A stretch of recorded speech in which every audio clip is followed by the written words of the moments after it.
Hello everyone. So my name is Xuan Wang, and I am from Syracuse University in New York. So today the paper I'm going to present is titled L2 Vocabulary Learning Motivation by Chinese EFL Learners. So let me start with a very short story about my friend. So about 2 years ago, I was living in Barcelona. So I had a friend who was also an international student, and at that time we were studying and were conducting research totally in English. So during that time, my friend told me he didn't want to study Spanish at all. So because he thought English is enough for him to study to live there, so after 1 year, he can barely speak Spanish, even though he has been immersed in L2 environment and he received a lot of input from daily life. However, he cannot speak Spanish after 1 year. So the story, what I want to convey through this story is that there are so many factors that can influence our L2 language learning, and motivation is very important. It's one of them. It's very important because if one person have no motivation to learn a language, then it will be very hard for him or for her to initiate the language learning process. So what is motivation? So let me there is a very concise definition of motivation proposed by Donay 2001. So according to him, motivation explains why people decide to do something, how hard they are going to pursue it, and how long they are willing to sustain this activity. So as we can see, L2 motivation is a very complex and it's also very important factors in the L2 learning process. And it has been widely explored in second language acquisition research because it can offer an understanding of the psycholinguistic learning mechanism of the L2 learning, and also it can inform the L2 teaching and offer some pedagogical implications.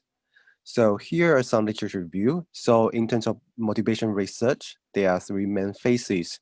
So the first phase or the first stage is the social psychological perspective of language learning. So during this stage, a very important dichotomy of motivation has been proposed by Gardner in 1985. So he proposed there was integrative motivation and instrumental motivation. These two are very important in the future motivation research. And however, the integrating motivation has received also some critiques because integrating motivation is very limited in a certain context, especially in the Canadian context. So here comes the second stage, the self-determination and self-efficacy stage. So during this period, there is very important theory is the self-determining theory in which intrinsic motivation and extrinsic motivation has been proposed. And now is the most important phase now is the contextual and dynamic aspects of learning motivation. So most motivation studies have been conducted during this phase, and one seminal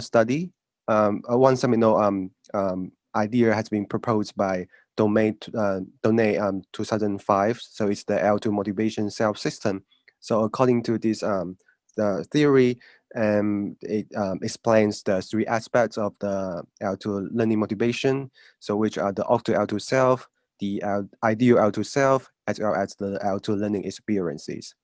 So these are some theoretical frameworks guiding some motivational research. And there are some empirical studies as well. So there are many studies they found motivation is a strong predictor of the overall L2 learning success and L2 proficiencies.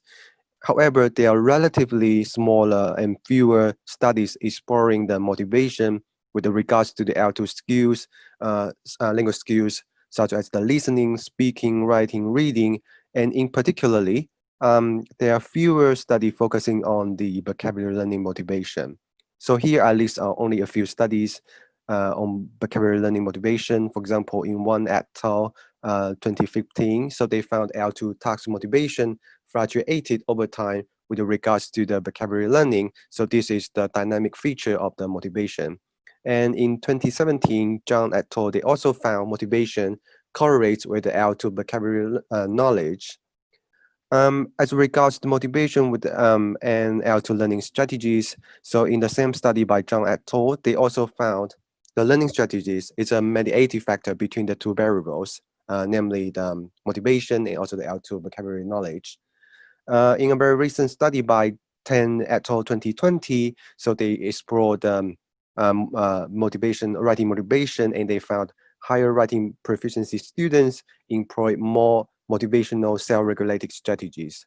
So just thus far, we know some theoretical frameworks and also some empirical studies from motivation with and its relationship to the L2 achievement, L2 proficiency, and the L2 learning strategies. However, we can see vocabulary learning is very individualized. There are no specific course for teaching vocabulary. So it requires high self-regulation, high motivation. However, there are very limited studies exploring, examining how to vocabulary learning motivation, especially not in an acquisition pool environment such as the EFL context in China. And moreover, I think more explorations are needed concerning how L2 motivation reflects on their learning strategies and the self-regulation. Therefore, based on the literature review, and the aim of the study is to explore the L2 vocabulary learning motivation characteristics of Chinese EFL learners, and also to investigate how learning strategies and self-regulation are related to L2 motivation. So to fulfill this research aim, so this study adopted a mixed method approach, so collecting both quantitative data and qualitative data. So for the quantitative data collection, two main instruments have been used. So the first one is adaptive motivational questionnaire based on the L2 motivation self system. So there are 5 scales with 42 items exploring the characteristics of L2 motivation, which are the intrinsic motivation, the instrumentality promotion, instrumentality prevention, and ideal L2 self, auto L2 self. So in addition to the motivational questionnaire, there is also another questionnaire targeting the vocabulary learning strategies. So there are 28 items which tap into the main type of learning strategies such as cognitive strategies and metacognitive strategies. So this is for quantitative data collection. As for the qualitative data collection, so I conducted some semic structure interviews with the participants, and interview questions will be related to vocabulary learning motivation, learning strategies, and in particular, the focus is on self-regulation. So here's an example that you can see some questions that I asked during the interview. So the participants are from one intact class of 47 college EFL students from Beijing, China. So at that time of the data collection, they were at the senior year of college studies. So they were graduating. Yep. So here comes the results. So as regards the quantitative results, so we analyzed the scales using the principal factor analysis, and 5 constructs emerge in our vocabulary learning emerge in our research context, which are intrinsic motivation, instrumentality, promotion and prevention, and also auto self, ideal auto self. Very importantly, so 2 components have been extracted from the instrumentality promotion, which are promotion general and promotion study abroad, which makes sense because this is a current tendency that many people, many college students after graduation, they want to study abroad. So this makes sense, a lot of sense. Another finding is the ideal L2 self is a strong factor for L2 vocabulary learning compared to others, and it's correlated with the promotion study abroad. So this also is very true because ideal L2 self means you project yourself in the future, your better self in the future, and promotion study abroad, you want to study abroad. Therefore, these two, they are correlated with a very small p-value. And in addition, Auto L2 self was also found to correlate promotion. So this may be related to the cultural factors in the Asian countries, which we can discuss a little bit in the next few slides. And as regards the learning strategies, so the study found the student employed more cognitive strategies than the metacognitive strategies. And the metacognitive strategies are significantly correlated with two promotion constructs. So the promotion general and promotion study abroad. So as for the interviews for the qualitative results, so we analyzed the transcription through thematic analysis. So overall, we found a very low self-regulation capacity of the participants. So and four main themes emerge in the transcription in the coding.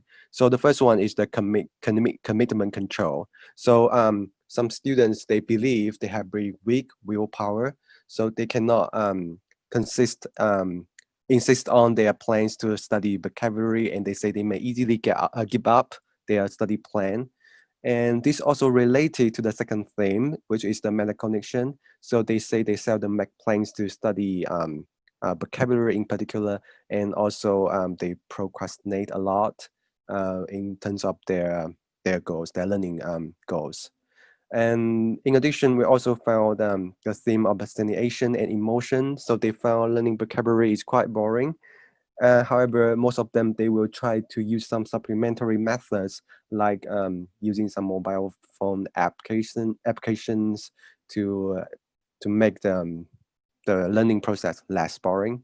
And as regards to time and environment, most of them, they know they should avoid the negative environment. So they will try to study in a quiet place like a study room or the library, so that they have better environment for them to study. So these are the main themes emerge from the thematic analysis of the interview transcriptions.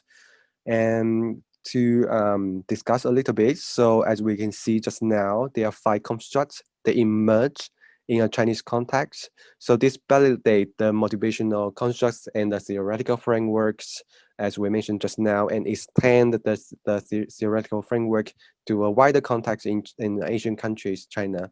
And in particular, it takes into account the vocabulary learning motivation.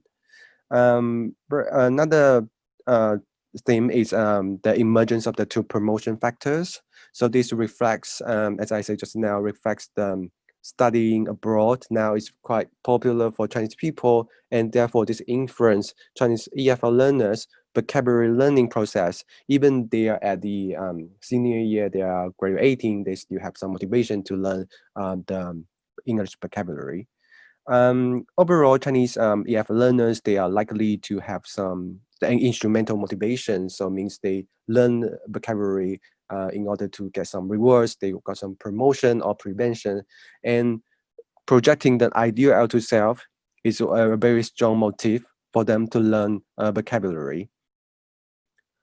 Just now, we also mentioned that the auto self is correlated with the promotion, and this can be explained by the family responsibilities by some Asian countries like China. So the college students after graduation, most of them, they need to raise the family, take care of the parents. So they have these responsibilities. Therefore, they should do something in order to get promotion to secure higher income. Therefore, in this study, in this context, auto L2 self is correlated with promotion significantly. And this result is also consistent with some previous finding in some Asian countries regarding the family responsibilities. And last but not least, and the study also found the participants tend to have a low self-regulation capacity, and therefore they employ fewer metacognitive strategies such as planning, reviewing, and this. So therefore, these two are correlated. Yep. And yep. So just a few more sentences. So from this study, that some pedagogical implication can be drawn. For example, more attention should be paid to the motivation of the EFL learners. Even though they are graduating, they are leaving the college, they still need to learn English vocabulary for different reasons, instrumental reasons. However, as I said, at least in China, there are no specific course for English vocabulary. So there are general course, and the vocabulary component will be embedded in an English class. Therefore, teachers should try to support and use different methods to facilitate the vocabulary learning of the EFL learners in China, because they have low self-regulation. They know that's important, but they have so low self-regulation, and also they employ fewer metacognitive strategies. So these are the end of the study, and there are some selected references. If you want to know more about this kind of research and this study, you can look at these references. And thank you so much for your attention.